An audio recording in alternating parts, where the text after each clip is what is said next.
This week's Piltch Point with Avram Pilthc is proudly powered by PureVPN. If you are perhaps out of the country, or maybe you want to protect your privacy while you're browsing the internet,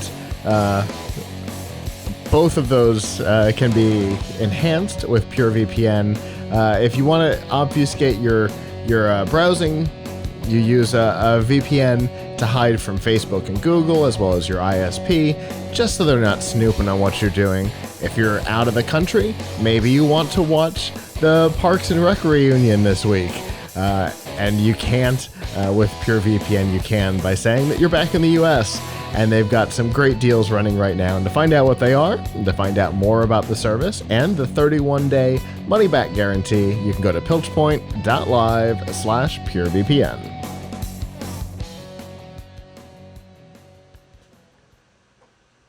All right, Avram. So what have you got for us this week? I have the greatest rivalry of all time. Forget about Red Sox versus Yankees in baseball. Forget about Lakers versus Celtics in basketball.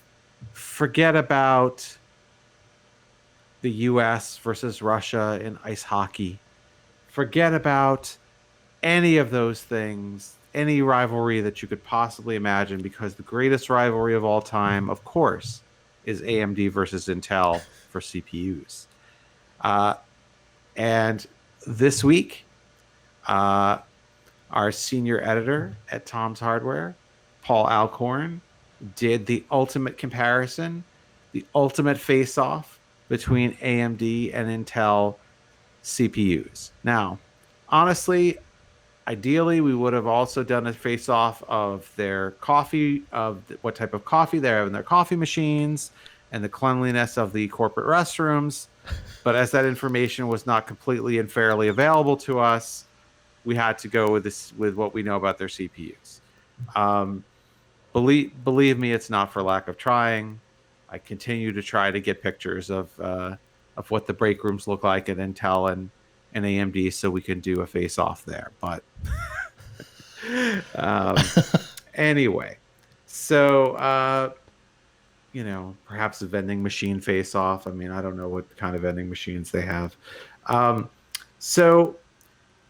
Interestingly, you would think that these two companies are pretty evenly matched on processors, but there actually is a very clear winner for the moment. And that winner is AMD. AMD won 7 out of 10 rounds in our face-off. Now, this does not mean that AMD is the only right choice for people. It really depends on what you want to do with your CPU. So here's why AMD wins more rounds and is the better choice for a lot of people. Firstly and foremostly, you get more for your money. AMD's Ryzen chips give you more cores and threads for the same or price or less than you would pay for a similar Intel chip. For example, if you were to, to get the top consumer chip, the top sort of mainstream consumer chip on Intel right now is a Core i9-9900K. That has 8 cores and 16 threads. The top chip, that's $499. For the same price, you get a Ryzen 9 3900X that has 12 cores and 24 threads. And for a measly $399, or actually $339, it can usually be had at retail. You can get a Ryzen 7 3800X with 8 cores and 16 threads. So that's like $160 less than the Core i9 for the same number of cores and threads. Now, cores and threads aren't everything. There's also cache and clock speed. And guess what? The AMD has more cache has more L3 cache, which is another determinant of performance. The one area where Intel often comes out ahead is pure clock speed. A Core i9 900K can go up to 5 gigahertz, and the top rated speed, turbo speed for any AMD Ryzen chip is 4.7 gigahertz, and that's for the $740 Ryzen 9 3950X. So yes, you can get higher clock speeds with Intel, and Intel is much better for overclocking, uh, in the sense that Intels can overclock to higher speeds, although you have to have an expensive motherboard and an expensive chip to overclock, whereas any AMD chip on almost any AMD motherboard is overclockable. There just isn't a lot of extra headroom to turn it up that much. You're already getting most of the possible speed out of the box.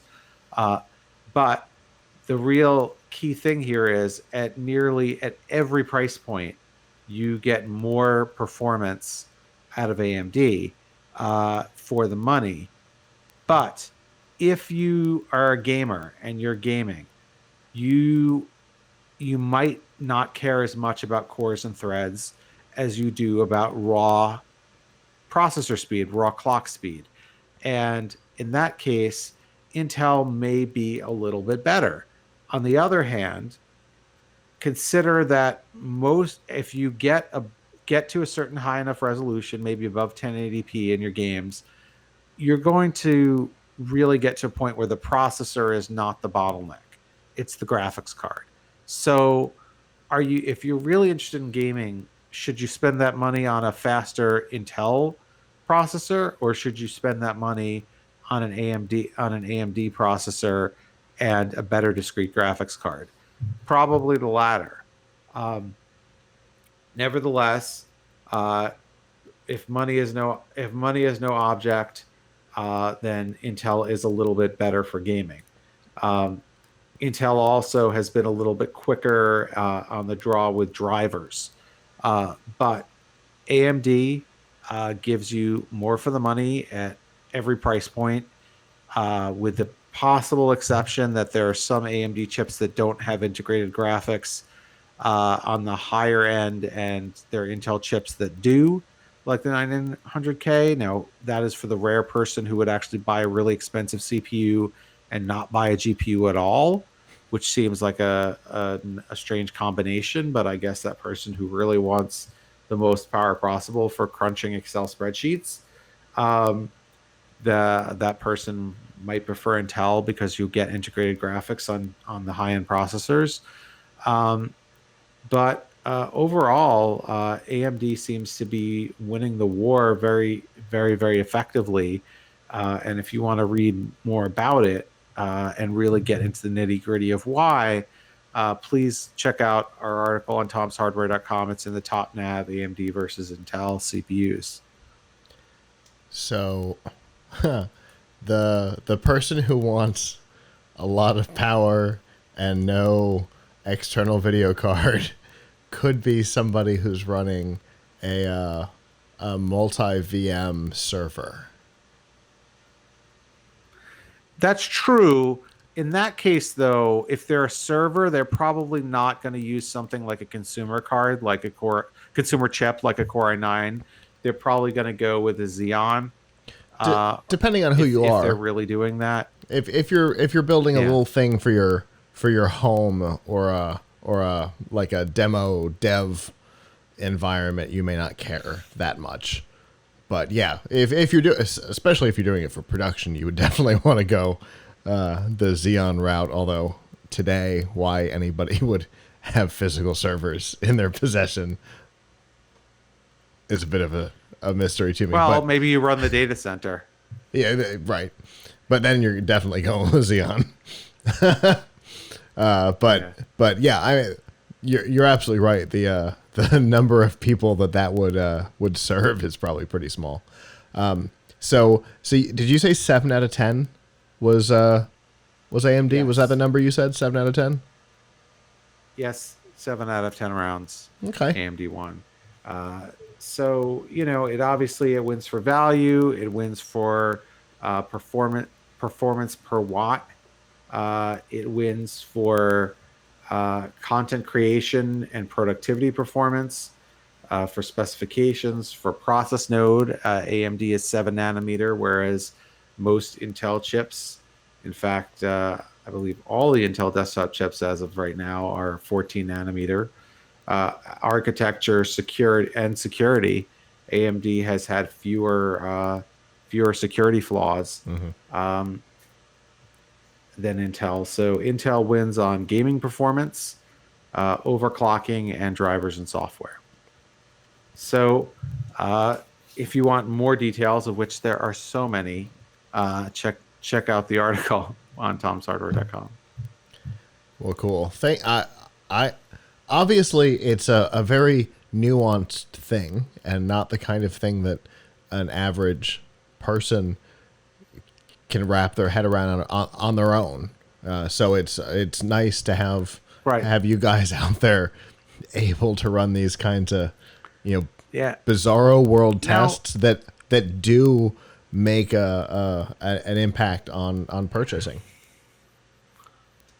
Yeah, no, I do want to say for people who are, I mean, the ultimate goal obviously isn't a lot of people will read this article and be like, AMD, yay, or Intel, boo, or whatever, because there are a lot of fan people out there. But for those who are actually trying to decide what PC to buy, and by the way, we're really talking about desktop CPUs right now because AMD's penetration in the laptop space is still kind of narrow. If you're buying a pre-built desktop, you don't necessarily, you should go for the best specs and not be afraid of AMD, but don't feel like wedded to get one or the other if you're getting a good deal on the desktop. If you're building your own, however, and that's where you're really making the choice of what CPU and motherboard do I want, then this makes it really, really clear for you. Makes sense. And as our regulars know, we've been looking at updating here in the studio, and I'm always looking at these things from you because they do help me. They help me make decisions on what the next generation of in this room is going to look like. So it's always appreciated, Avram, and obviously, as always, I look forward to whatever we talk about next.